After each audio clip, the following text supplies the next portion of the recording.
Hello friends, स्वागत है आपका हमारे यूट्यूब चैनल पर।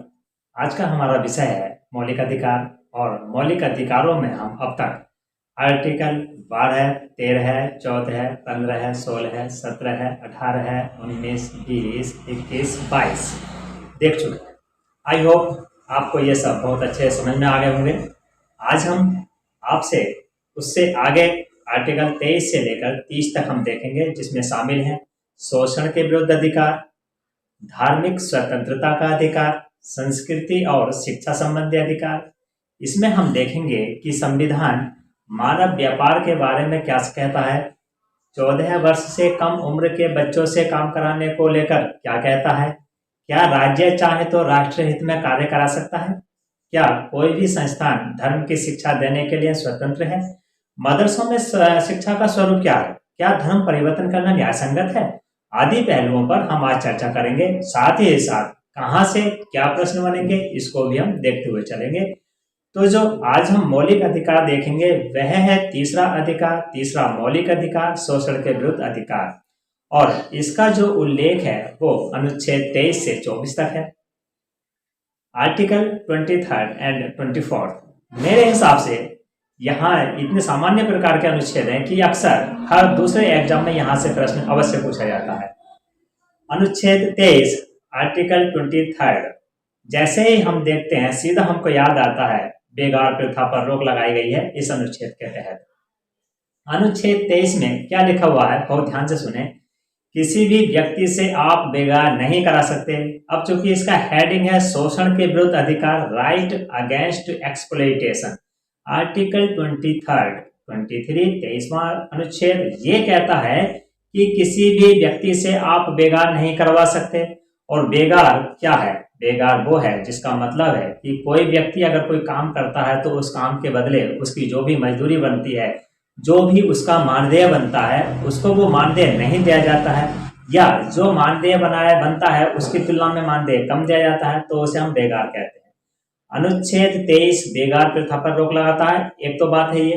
दूसरी बात, अनुच्छेद 23 स्पष्ट शब्दों में कहता है, या यूं कह दीजिए कि अनुच्छेद 23 के तहत मानवीय दुर्व्यापार या मानव के व्यापार, जो सही शब्द होगा मानव का व्यापार या मानव के व्यापार, जिस तरह से वस्तुओं को खरीदा या बेचा जाता है, ठीक उसी तरह से मानव को जो खरीदा और बेचा जाता है उसे मानव व्यापार कहते हैं। अनुच्छेद 23 के तहत न केवल बेगार प्रथा पर रोक लगाई गई है, साथ ही साथ मानव व्यापार पर भी रोक लगा दी गई है। आप जानते होंगे कि अखबार में जिस तरह का शब्द यूज किया जाता है वह है कबूतरबाजी। आप ये भी कह सकते हैं कि अनुच्छेद 23 के तहत कबूतरबाजी पर रोक लगाई गई है। जरा याद करें, अनुच्छेद 23 जहां एक और ये कहता है कि इसके तहत बेगार प्रथा पर रोक है, लेकिन साथ ही साथ अनुच्छेद 23 ये भी कहता है कि सरकार चाहे तो राष्ट्रीय हित में काम करवा सकती है। ये भी अनुच्छेद 23 के अंतर्गत लिखा हुआ है। इस बात को भी थोड़ा सा आप ध्यान रखें, क्योंकि जो एक कुछ राज्य हैं हमारे पास यहाँ, जिसमें एक प्रथा है जिसे सागड़ी प्रथा कहा जाता है, कुछ राज्यों में चल रही है सागड़ी प्रथा, या उसी का नाम है हाली प्रथा। ये सागड़ी प्रथा या हाली प्रथा के अंतर्गत होता क्या है, तो जो कुछ राज्य हैं वहां पर जहां कुछ बड़े किसान हैं, वो किसान अपने खेतों में कार्य करवाने के लिए या अपने पशु चरवाने के लिए या अपने घरों में काम करवाने के लिए कई बार गरीब व्यक्तियों को अपने घर पर रख लेते हैं। अब ये जो गरीब व्यक्ति हैं उनसे 24 घंटे काम कराया जाता है और इसके बदले में उन्हें 2 वक्त का भोजन दिया जाता है, और इस प्रथा को कहा जाता है सागड़ी प्रथा या हाली प्रथा। ये भी अपने आप में एक तरह से बेगार प्रथा है। अनुच्छेद 23 को आधार बनाकर देखिए, राजस्थान में जो प्रचलित रही थी सागड़ी प्रथा, राजस्थान में प्रचलित रही हाली प्रथा, इन दोनों पर रोक लगा दिया गया है। इसको भी आप थोड़ा सा ध्यान रखिए, क्वेश्चन बन जाता है सागड़ी प्रथा या हाली प्रथा क्या है। अब बात करते हैं अनुच्छेद 24 आर्टिकल 24 कहता क्या है, कहता है बाल श्रम, चाइल्ड लेबर। आर्टिकल 24 में क्या लिखा है पहले वो देख लेते हैं। अनुच्छेद 24 में लिखा हुआ है साफ साफ कि 14 वर्ष से कम आयु के बच्चों से किसी भी खतरनाक कारखाने में कार्य नहीं कराया जाएगा। ये जो 14 वर्ष से कम आयु के बच्चे हैं इन्हीं के लिए है जो हम शब्द यूज करते हैं, दैट इज चाइल्ड लेबर, बाल श्रम। ये तो हमारे कॉन्स्टिट्यूशन में लिखा हुआ है कि खतरनाक कल कारखानों में कार्य नहीं कराया जाएगा। वैसे आपको बता दें कि जो वर्तमान का सिस्टम है, जो वर्तमान का कानून है, वो सभी प्रकार के बाल श्रम पर रोक लगाता है। अगर आप घर में यदि किसी मजदूर को रखकर हम सफाई का कार्य करा रहे हैं, या चाय के होटल पर हम लोग जो देख रहे हैं कि बच्चे हमको काम करते हुए मिल जाते हैं, ये सारे का सारा इलीगल है, अर्थात अवैध है। भारतीय संविधान का आर्टिकल 24 सभी प्रकार के बाल श्रम पर रोक लगाता है। हालांकि कॉन्स्टिट्यूशन खुद ये कहता है कि खतरनाक कल कारखानों में काम नहीं कराया जाएगा, इस बात का उल्लेख आर्टिकल 24 में है। ये तो हमारा पहला मौलिक अधिकार शोषण के विरुद्ध अधिकार है, और जो हमारी सीरीज चल रही है उसके अंतर्गत ये तीसरा मौलिक अधिकार है। यहाँ से जो प्रश्न बनते हैं और बहुत ही अच्छे प्रश्न बनते हैं, उन्हें देखते हैं कौन कौन से प्रश्न बनते हैं, उनके क्या उत्तर होंगे। प्रश्न बनता है, किन अनुच्छेदों का समूह शोषण के विरुद्ध अधिकार की विवेचना करता है? तो इसका उत्तर है, अभी हमने देखा, अनुच्छेद 23 और 24। कौन सा अनुच्छेद मानव व्यापार और बाल श्रम का निषेध करता है? तो यह है अनुच्छेद 23। किस अनुच्छेद के तहत कारखानों, खानों तथा किसी जोखिमपूर्ण कार्यों में किसी बालक के नियोजन का निषेध किया गया है? यह है अनुच्छेद 24। श्रमिकों को पर्याप्त मजदूरी न दिए जाने से संविधान के किस अनुच्छेद का उल्लंघन होता है? तो यह है अनुच्छेद 23, जो अभी हमने देखा है। उसमें दिया है कि दीना बनाम भारत संघ के बाद में यह निर्धारित किया गया कि श्रमिकों को पर्याप्त मजदूरी न देना बलात् श्रम है। इससे अनुच्छेद 23 का उल्लंघन होता है। ये बात याद रखना, दीना बनाम भारत संघ, इस बात को आप याद रखना। कभी कभी क्वेश्चन यहाँ से बनेंगे। और देखिए क्वेश्चन, भारतीय संविधान के अंतर्गत अस्पृश्यता के बाद और किस कार्य को अपराध घोषित किया गया है? अस्पृश्यता अपराध घोषित है। और दूसरा है मानव भोग व्यापार एवं बेगार, जिसे अपराध घोषित किया गया है, और ये है अनुच्छेद 23। एक क्वेश्चन है, वो है कि संविधान के किस अनुच्छेद को क्रियान्वित करने के लिए संसद द्वारा बंधुआ मजदूरी प्रणाली उन्मूलन अधिनियम 1976 पारित किया गया था? तो वह था अनुच्छेद 23। इसको आप ध्यान रखना। और यहाँ से यह भी पूछा जा सकता है कि बंधुआ मजदूरी प्रणाली उन्मूलन अधिनियम 1976 या बंधुआ प्रणाली उन्मूलन अधिनियम कब लाया गया था? तो आंसर हो जाएगा हमारा 1976। किस अनुच्छेद को क्रियान्वित करने के लिए लाया गया था? तब आंसर हो जाएगा अनुच्छेद 23। तो ये आप ध्यान रखना। अभी आज हम लोग जो और चर्चा करना चाह रहे हैं और जहां से बहुत बढ़िया प्रश्न बनते हैं, वह है धार्मिक स्वतंत्रता का अधिकार। देखिए, धार्मिक स्वतंत्रता का अधिकार, इसका उल्लेख अनुच्छेद 25 से लगाकर 28 तक है, आर्टिकल 25 to 28। और मेरे हिसाब से आजकल यहाँ से बहुत अच्छे प्रश्न पूछे जाते हैं, तो हम लोग एक एक अनुच्छेद का पोस्टमार्टम करने का प्रयास करेंगे, जिससे कि हमको जितने भी जो संभावित प्रश्न हैं, जो संभावित बन सकते हैं, उन सारे मुद्दों को हम स्पर्श कर पाएंगे। क्या कहता है धार्मिक स्वतंत्रता का अधिकार? अनुच्छेद 25 से लगाकर अनुच्छेद 28 तक। जरा देखें अनुच्छेद 25। और फिर वही बात, हम लोग अनुच्छेदों को अगर टुकड़े करके पढ़ेंगे तो मेरे हिसाब से बात हमको बहुत आसानी से याद रह जाएगी। देखिए, अनुच्छेद 25 में बहुत सारी बातों का उल्लेख है। अनुच्छेद 25 भारत के प्रत्येक व्यक्ति को कौन कौन से अधिकार देता है? भारत के नागरिकों को धर्म के संबंध में कौन से अधिकार हैं, इस बात का उल्लेख करता है। अनुच्छेद 25 वो अधिकार किन कंडीशंस में प्राप्त होंगे, उन कंडीशंस का भी उल्लेख करता है। देखिए, जरा देखें इसको। अनुच्छेद 25 ये कहता है कि सभी नागरिकों को अपने अपने धर्म को मानने, पहली बात, अपने अपने धर्म को मानने, दूसरी बात, उसका प्रचार प्रसार करने, धर्म को मानने, उसका प्रचार प्रसार करने, धर्म में लिखी गई बातों के अनुरूप आचरण करने। बहुत महत्वपूर्ण शब्द है, जरा ध्यान से सुने। धर्म में लिखी हुई बातों के अनुरूप आचरण करने तथा अंतःकरण की स्वतंत्रता, फ्रीडम ऑफ द कॉन्शियस की बात करता है अनुच्छेद 25। क्या क्या बात करता है? धर्म को मानने, उसका प्रचार व प्रसार करने, धर्म में लिखी गई बातों के अनुरूप आचरण करने, और साथ ही साथ अंतःकरण की स्वतंत्रता, फ्रीडम ऑफ द कॉन्शियस। ये एसएससी में पूछा गया है कि अंतःकरण की स्वतंत्रता कौन से अनुच्छेद में उल्लिखित है? तो आंसर है अनुच्छेद 25। लेकिन जरा देखें, अनुच्छेद 25 में हम लोगों ने देखा धर्म के अनुरूप आचरण करने की स्वतंत्रता, ये क्या है? जरा इसको देख लेते हैं, क्योंकि स्वतंत्रता अभी हाल ही में बहुत चर्चा में रहा है। और कहां कहां पर चर्चा में है, इसकी बात हम लोग करना चाहते हैं। मित्रों, जब हम कल स्वतंत्रता के अधिकार की बात कर रहे थे, तब आप लोगों को आर्टिकल 19 बताया गया था। आर्टिकल 19 के अंतर्गत अनुच्छेद 19(1) में हमने देखा था जो अनुच्छेद 19(1) का बी है वो स्वतंत्रता की शांतिपूर्वक बिना हथियारों के बैठक करने की स्वतंत्रता, assemble without arms and peacefully, ऐसा लिखा हुआ है अनुच्छेद 19(1) बी के अंतर्गत। अब जरा इसको देखें, मैंने उस समय भी आपसे एक बात कही थी, मैंने आपसे ये बात कही थी कि अनुच्छेद 19 पर जब हम लोग चर्चा कर रहे थे तब मैंने कहा था कि सिख धर्म के लोग जब गुरुद्वारा में अरदास करने के लिए जाते हैं तो ऐसा लगता है कि बहुत बड़ी संख्या में लोग हथियार लेकर एकत्रित हो गए हैं। ऐसा उस व्यक्ति को लग सकता है जिसे संविधान के बेसिक नियमों को नहीं पता। आप लोग जानते हैं संविधान सिखों के लिए 5 का केस, कंघा, कटार, कृपाण वगैरह ये जरूरी होते हैं। वो कटार को धारण करते हैं, कृपाण को धारण करते हैं। वो किसी भी तरह से बिना हथियारों के शांतिपूर्वक सम्मेलन की जो स्वतंत्रता है उसका उल्लंघन नहीं करते। अनुच्छेद 25 में साफ साफ शब्दों में लिखा है कि प्रत्येक व्यक्ति को अपने धर्म के अनुरूप आचरण करने की स्वतंत्रता है और सिख धर्म के लोगों को अगर कृपाण का धारण करना उनके धर्म के अनुरूप आचरण है तो ऐसी स्थिति में ये अनुच्छेद 19 का उल्लंघन नहीं है। ये बात भी आपको पता होना चाहिए। वैसे अनुच्छेद 25 में ये स्पष्ट लिखा हुआ है, साफ साफ शब्दों में दे रखा है कि सिखों के द्वारा कृपाण धारण किया जाना अनुच्छेद 25 के अंतर्गत धर्म के अनुरूप आचरण ही माना जाएगा। इस बात को ध्यान रखना, बहुत बढ़िया प्रश्न हो सकता है। देखिए, अपने धर्म को मानना, उसका प्रचार प्रसार करना, उसके अनुरूप आचरण करना तथा अंतःकरण की स्वतंत्रता पर मैंने अभी बात की और मैंने आपसे ये भी कहा कि धर्म के अनुरूप आचरण करने की ये जो स्वतंत्रता है, मैंने कहा अभी ये बहुत ज्यादा चर्चा में रहा। और आप लोग जानते हैं कि वर्ष 2017 में ट्रिपल तलाक, सुप्रीम कोर्ट ने जो डिसीजन दिया सायरा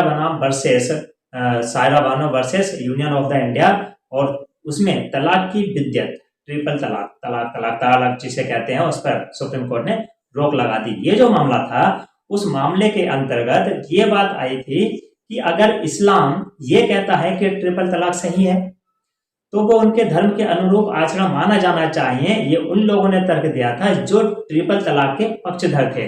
सुप्रीम कोर्ट ने क्या कहा?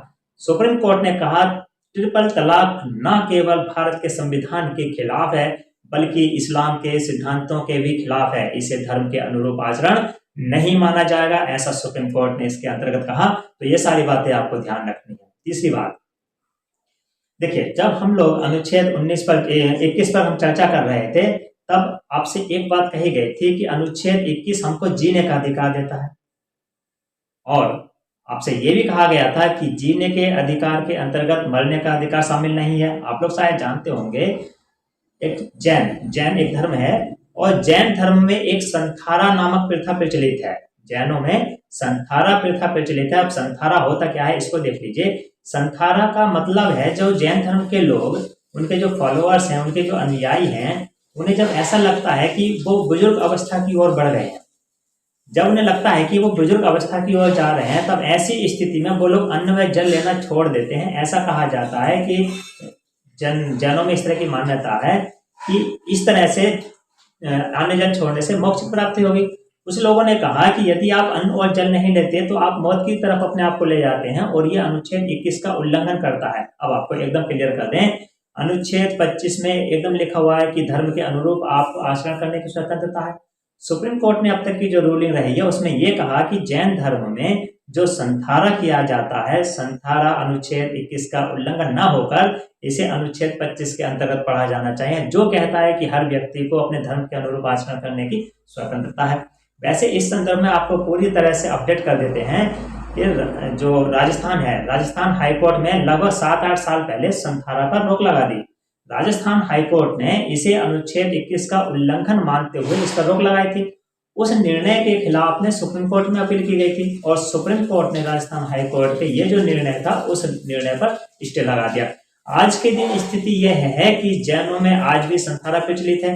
आज के दिन स्थिति यह है कि संथारा को अनुच्छेद 21 का उल्लंघन नहीं माना जाता। आज के दिन स्थिति यह है कि जैनों के द्वारा जो संथारा लिया जाता है वो अनुच्छेद 25 के अंतर्गत धर्म के अनुरूप आचरण है। तो ये चारों बातें आपको अनुच्छेद 25 के अंतर्गत याद रखनी है। एक तो बात है ये, लेकिन हमेशा ध्यान रखिए कि वर्ष 2013 में IAS के एग्जाम में ये प्रश्न पूछा जा चुका है ये जो अनुच्छेद 25 में आपको जो 4 स्वतंत्रताएं दे रखी हैं, ये 4 स्वतंत्रताएं निर्विवाद या निर्वाद नहीं है, निर्वाद नहीं है। इन 4 स्वतंत्रताओं पर कई प्रकार से लिमिटेशंस लगाए गए हैं, कई प्रकार की सीमाएं हैं। वो सीमाएं कौन कौन सी हैं? साफ लिखा है अनुच्छेद 25 में, लॉ एंड ऑर्डर शब्द लिखा है, पब्लिक ऑर्डर यानी लोक व्यवस्था शब्द लिखा हुआ है, सदाचार यानी मोरालिटी शब्द लिखा हुआ है, हेल्थ यानी स्वास्थ्य।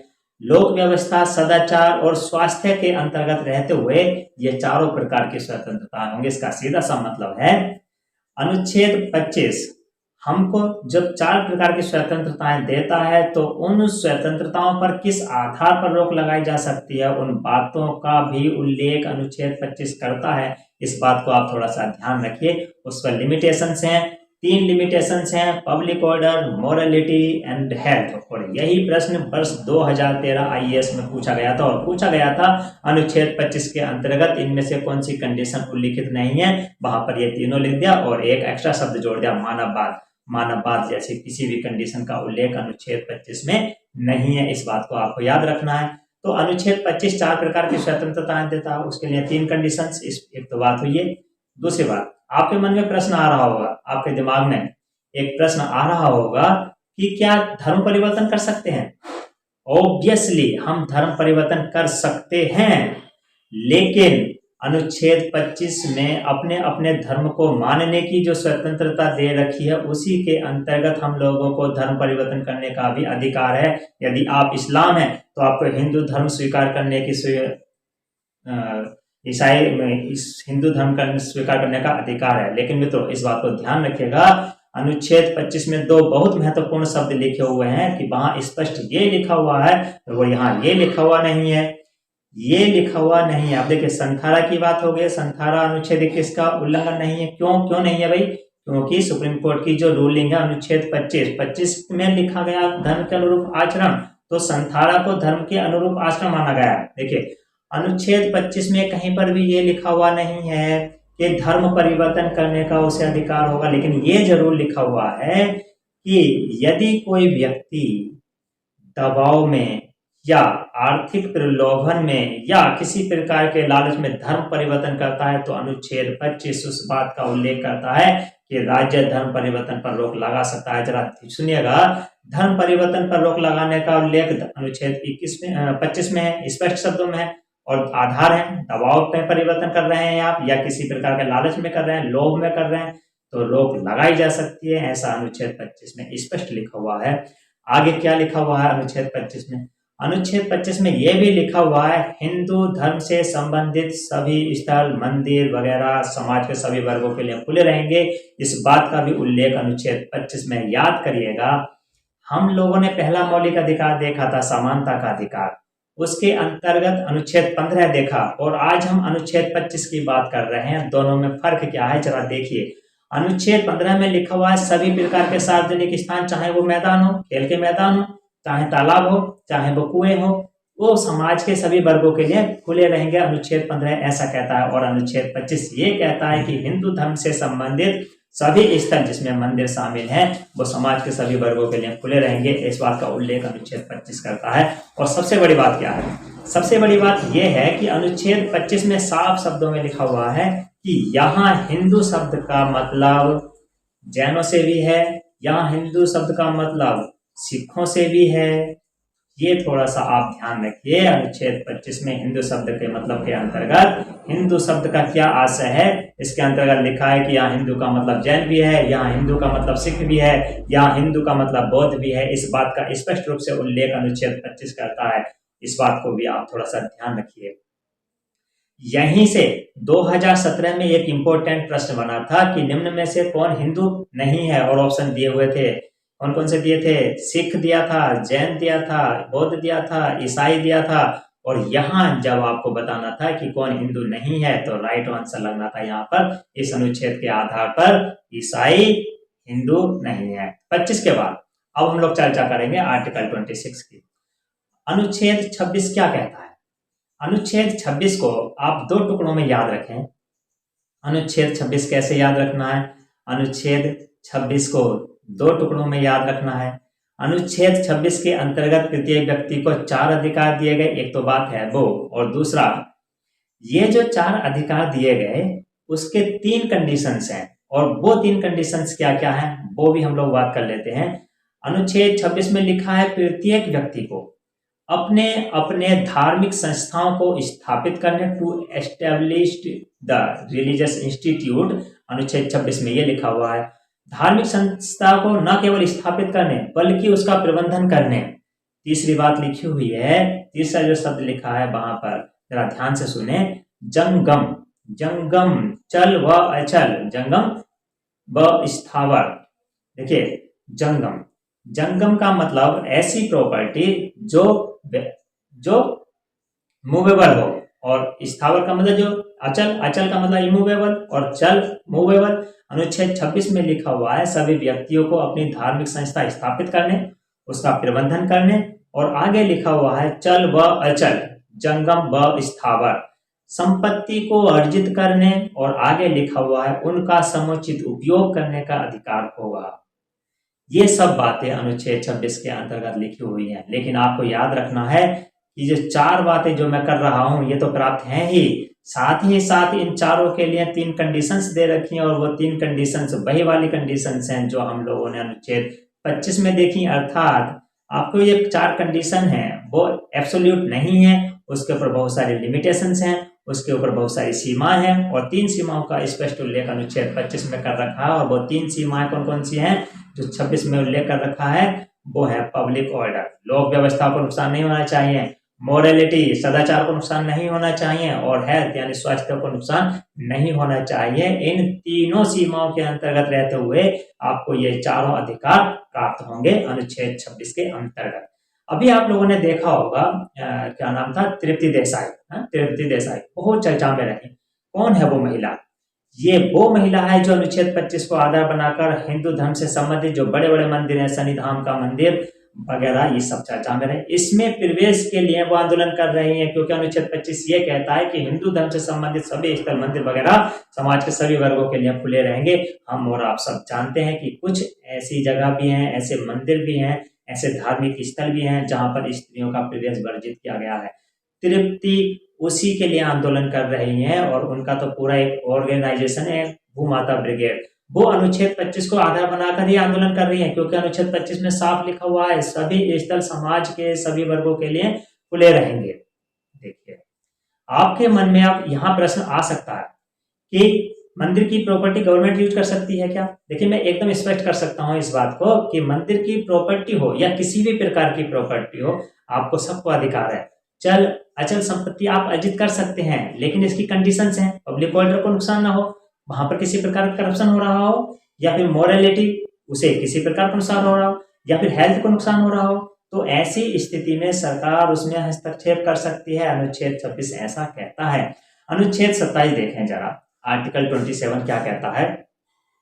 अनुच्छेद 27 ये कहता है कि धर्म के नाम पर एक धर्म को बढ़ावा देने के लिए सरकार किसी भी प्रकार का कोई टैक्स देने के लिए किसी व्यक्ति को बाध्य नहीं कर सकती। हमारी सरकार ये चाहती है कि किसी एक धर्म को बढ़ावा मिले और उसके लिए भारत के सभी नागरिक टैक्स दें, कर दें, ऐसा नहीं किया जा सकता। इस बात का उल्लेख है अनुच्छेद 27 में, इसको भी थोड़ा सा आप ध्यान रखें। अब देखें आर्टिकल 28।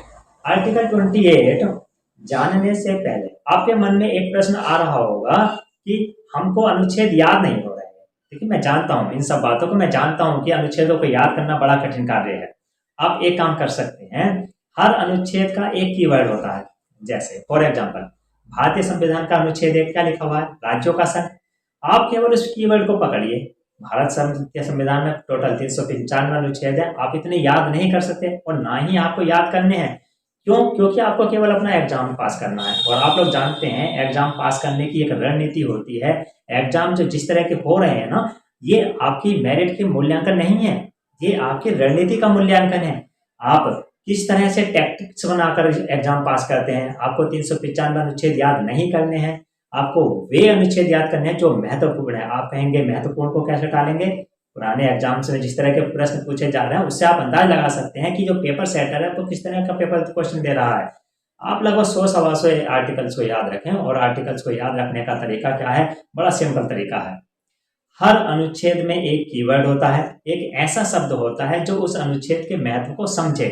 आप क्या करिए, पहले उन अनुच्छेदों को टालिए जिससे हमें याद नहीं करने, और उसके बाद हमें 100 सवा 100 को याद करना है, तो उन सबके कीवर्ड याद कर लीजिए और बार बार उन्हें दोहराई कीजिए। दूसरी से तीसरी बार जब आप दोहराएंगे तो आपको लगेगा कि 80% आपको याद हो गए हैं, और जब आप 5वीं बार दोहराएंगे तो मालूम पड़ेगा आपको सारे आर्टिकल्स याद हो गए। तो सारे आर्टिकल्स के जो कीवर्ड आपको याद हो जाते हैं, उसके बाद में आप हर आर्टिकल को डिटेल में पढ़ना शुरू कीजिए। तो आप ये इनिशियल स्टेज में ऐसा कर सकते हैं। मैं समझ सकता हूँ समस्या बहुत आती है खासकर आर्टिकल्स याद करने में, तो कीवर्ड पकड़कर आप उसे याद करें तो मेरे हिसाब से काम चल सकता है। ये सब देखिए, अब धर्म के प्रीवियस पर के अधिकार पर प्रीवियस देने से मना नहीं किया जा सकता, क्योंकि धर्म के आधार पर किसी प्रकार का कोई भेदभाव नहीं होगा।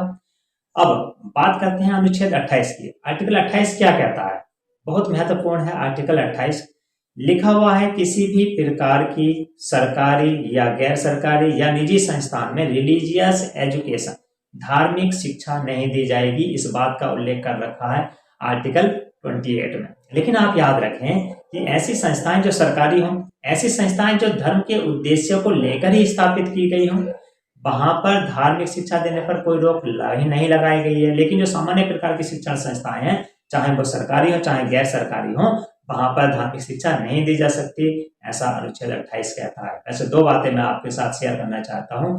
एक तो अभी कुछ साल पहले सुप्रीम कोर्ट ने हाई कोर्ट ने दिया था, हाई कोर्ट ने मद्रास के संबंध में एक निर्णय दिया था।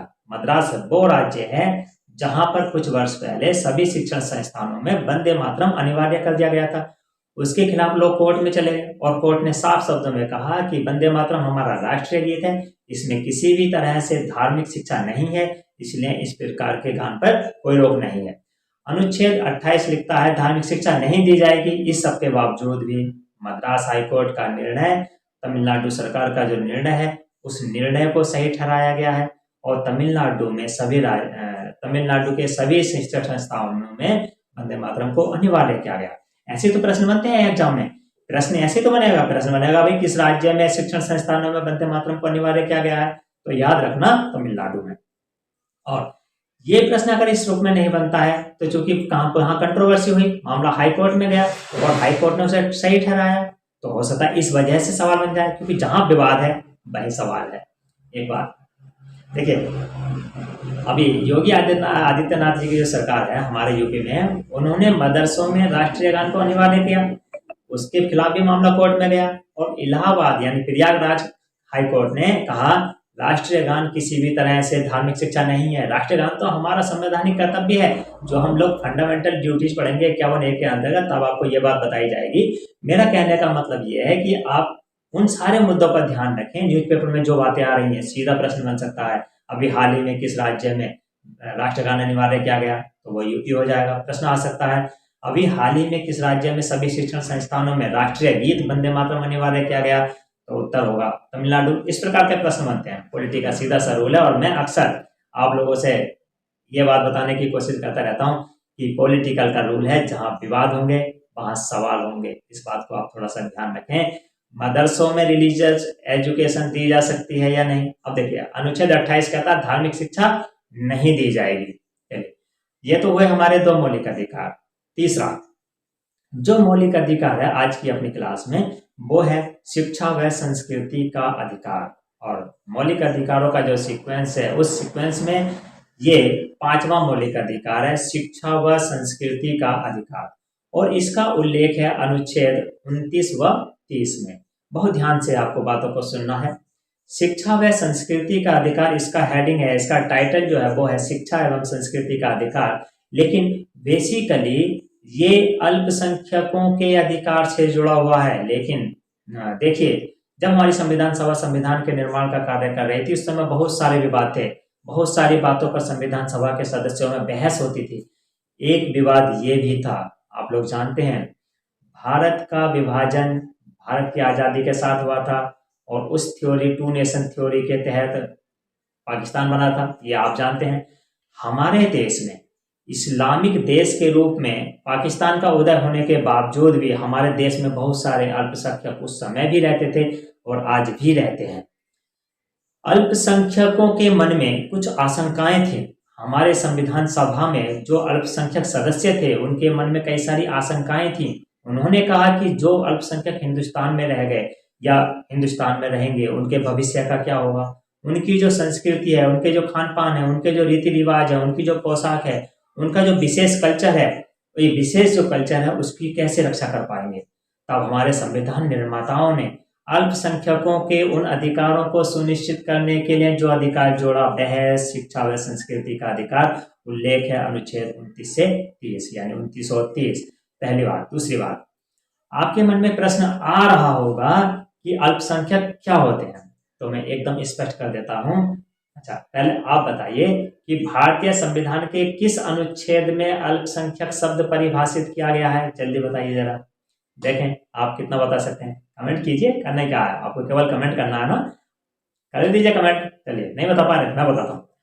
भारतीय संविधान के किसी भी अनुच्छेद में अल्पसंख्यक शब्द को परिभाषित नहीं किया गया है, तो फिर कैसे निर्धारण करेंगे अल्पसंख्यक कौन है। देखिए, एकदम पहले बात आपको मालूम होना चाहिए कि अल्पसंख्यक शब्द भारतीय संविधान के किसी भी अनुच्छेद में परिभाषित नहीं है, पहली बात। दूसरी बात, अल्पसंख्यक होते क्या हैं, तो इसका निर्धारण सुप्रीम कोर्ट ने विभिन्न निर्णयों में किया है और सुप्रीम कोर्ट की जो रूलिंग है उस रूलिंग के तहत 50% से कम जो भी धर्म के लोग रहते हैं वो सब अल्पसंख्यक हैं। और आप और हम लोग अच्छी तरह से जानते हैं कि हमारे देश की जनसंख्या में लगभग 81 या 80% के लगभग हिंदू रहते हैं। तो ऑब्वियसली जो अन्य धर्मावलंबी हैं वो अपने आप को सुप्रीम कोर्ट की इस परिभाषा की वजह से अल्पसंख्यक होंगे। अब जो आपका प्रश्न है, सही प्रश्न हो सकता है, बिल्कुल सही प्रश्न है। जम्मू कश्मीर में हिंदू अल्पसंख्यक है। जम्मू कश्मीर ही नहीं बल्कि नॉर्थ ईस्ट के भी कई सारे राज्य ऐसे हैं जहां पर हिंदू अल्पसंख्यक है। इसको लेकर सुप्रीम कोर्ट में मामला चल रहा है। देखिए, अल्पसंख्यक का निर्धारण आप कैसे करोगे, क्या पूरे देश की जनसंख्या के हिसाब से निर्धारण करोगे, जैसा कि सुप्रीम कोर्ट ने कहा है कि 50% से कम जनसंख्या जिनकी भी है वो सब अल्पसंख्यक है। इसका निर्धारण पूरे देश की जनसंख्या के आधार पर किया जाना चाहिए या राज्य की जनसंख्या के आधार पर किया जाना चाहिए, क्योंकि उत्तर प्रदेश के हमारे बहुत से ऐसे डिस्ट्रिक्ट हैं जहां पर मुस्लिम अल्पसंख्यक नहीं है, वहां मुस्लिम बहुसंख्यक हैं। आज के दिन स्थिति यह है कि सुप्रीम कोर्ट में इस संबंध में मामला चल रहा है और भारत सरकार से पूछा गया है कि आप अल्पसंख्यकों का निर्धारण कैसे करोगे, क्योंकि लगभग 7 से 8 स्टेट ऐसे हैं जहां पर हिंदू अल्पसंख्यक होने चाहिए। आज की स्थिति यह है, आज सुप्रीम कोर्ट की रूलिंग यह है कि अल्पसंख्यक का निर्धारण पूरी जनसंख्या के आधार पर किया गया। तो अल्पसंख्यकों के अधिकार अनुच्छेद 29-32 के तहत हैं और किस तरह से है जरा देखें।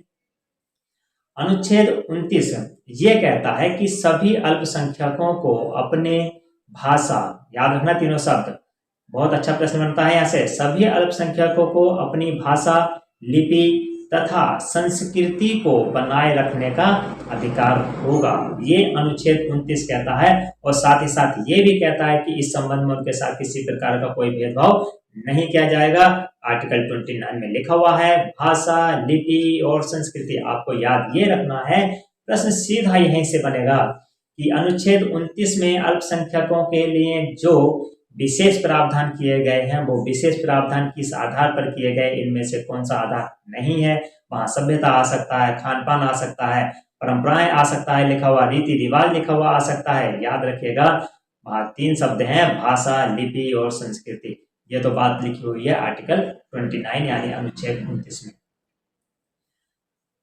जरा आर्टिकल 30 देखें, अनुच्छेद 30 क्या कहता है। अनुच्छेद 30 सभी अल्पसंख्यकों को अपनी शिक्षण संस्थाओं के स्थापना करने, न केवल संस्थाओं की स्थापना करने बल्कि उनका प्रबंधन, हाउ टू मैनेज, उनका प्रबंधन करने का भी अधिकार होगा।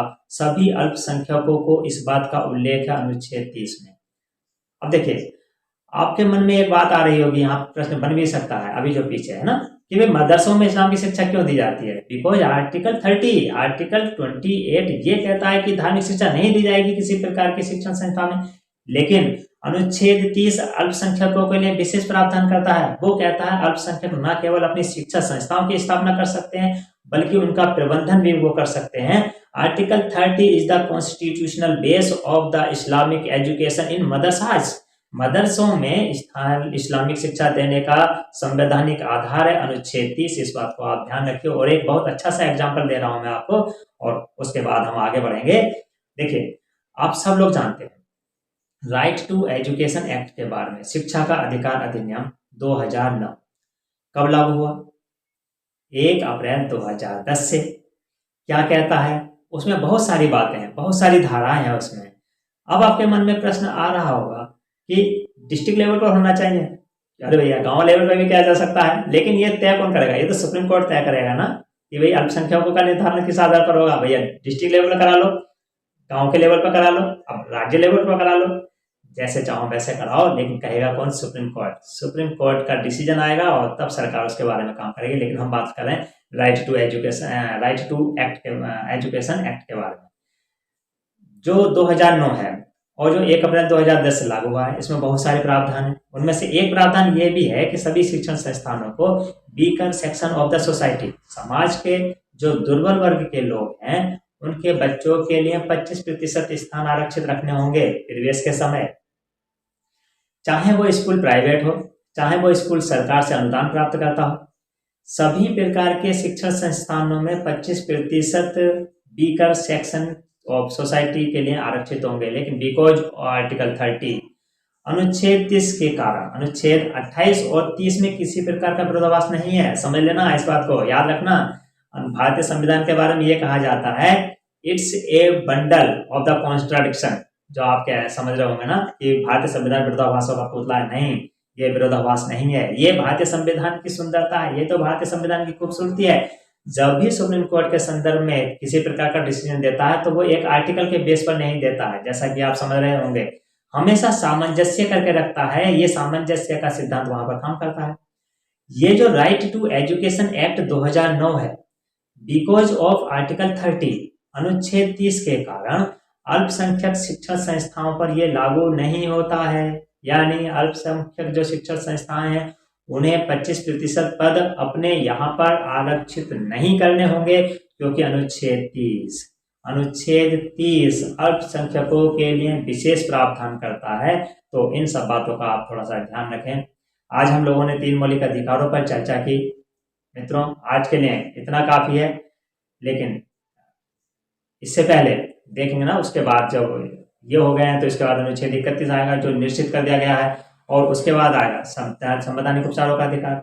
अब जरा ये देख लेते हैं यहाँ से कौन कौन से इंपॉर्टेंट प्रश्न बनते हैं। प्रश्न जो आए हुए हैं, धार्मिक स्वतंत्रता के अधिकार को किन किन आधारों पर राज्य निर्बंधित कर सकता है? क्वेश्चन आया हुआ है। कौन से आधार है वो है लोक व्यवस्था, नैतिकता, और तीसरा है सदाचार के आधार पर। अर्थात लोक व्यवस्था, नैतिकता, सदाचार के आधार पर धार्मिक स्वतंत्रता के अधिकार को राज्य निर्बंधित कर सकते हैं। अब देखिए, कई बार एग्जाम में पूछा गया है कि संविधान के किस अनुच्छेद के अंतर्गत सिखों द्वारा कृपाण धारण करना धार्मिक स्वतंत्रता का अंग माना गया है? तो ये माना गया है अनुच्छेद 25 के अंतर्गत। और अनुच्छेद 25 के खंड 2 भाग के प्रथम स्पष्टीकरण के अनुसार कृपाण धारण करना सिखों की धार्मिक स्वतंत्रता का अंग है। अब देखें, अगला प्रश्न बना था यहाँ से, अनुच्छेद 23(2) का में प्रयुक्त हिंदू शब्द के अंतर्गत कौन कौन आते हैं?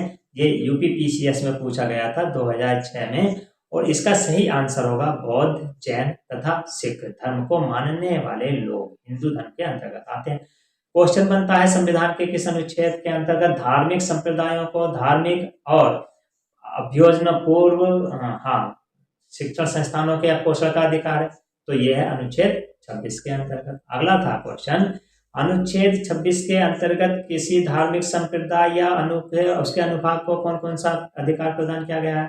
तो इसमें जो अधिकार है वह है धार्मिक संस्थाओं की स्थापना और पोषण का अधिकार, धार्मिक कार्यों के प्रबंधन का अधिकार, संपत्ति के अर्जन व स्वामित्व का अधिकार तथा ऐसी संपत्ति के प्रशासन का अधिकार। अब देखिए, फिर क्वेश्चन बनता है, धार्मिक कार्यों के प्रबंधन के अधिकार को राज्यों द्वारा किन अधिकारों पर प्रतिबंधित किया जा सकता है? तो ये आधार हैं लोक व्यवस्था, सदाचार और स्वास्थ्य के आधार पर धार्मिक कार्यों के प्रबंधन के अधिकार को राज्य द्वारा प्रतिबंधित किया जा सकता है। क्वेश्चन बनता है, संविधान के तहत किस आयु से कम के बालकों को किसी फैक्ट्री अथवा खदान में नियोजन का निषेध किया गया है? तो ये सब आप जानते हैं, 14 वर्ष से कम आयु के बच्चों को। मूल अधिकारों के अंतर्गत कौन सा अनुच्छेद बच्चों के शोषण से संबंधित है? यह है अनुच्छेद 24। किन अनुच्छेदों में के तहत धार्मिक स्वतंत्रता का अधिकार प्रतिबंधित किया गया है? तो ये है अनुच्छेद 25 से 28। धार्मिक स्वतंत्रता का अधिकार जो दिया गया है वो 25 से 28। संविधान के किस अनुच्छेद के तहत व्यक्ति के अंतःकरण की स्वतंत्रता प्रत्याभूत की गई है? तो यह है अनुच्छेद 25 के तहत। अनुच्छेद 25 में प्रत्याभूत धर्म स्वतंत्रता में कौन कौन सी स्वतंत्रताएं समाविष्ट हैं? बहुत अच्छा क्वेश्चन बनता है यहाँ से। तो कौन कौन सी स्वतंत्रताएं हैं इसमें? वह है अंतःकरण की स्वतंत्रता, धर्म को मानने एवं आचरण करने की स्वतंत्रता तथा धर्म का प्रचार करने की स्वतंत्रता।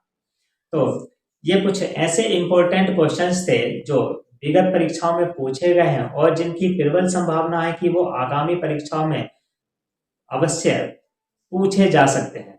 तो बने रहिए हमारे साथ, इसी तरह से साथ देते रहिए।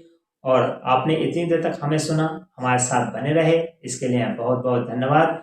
मिलते हैं अगली वीडियो में, तब तक के लिए यदि आप हमारे चैनल पर पहली बार विजिट कर रहे हैं तो चैनल को सब्सक्राइब करें। यदि वीडियो पसंद आती है तो वीडियो को लाइक करें और दोस्तों के साथ शेयर करें। चलिए मिलते हैं अगली वीडियो में, तब तक के लिए खुश रहिए, मस्त रहिए, स्वस्थ रहिए, व्यस्त रहिए। धन्यवाद।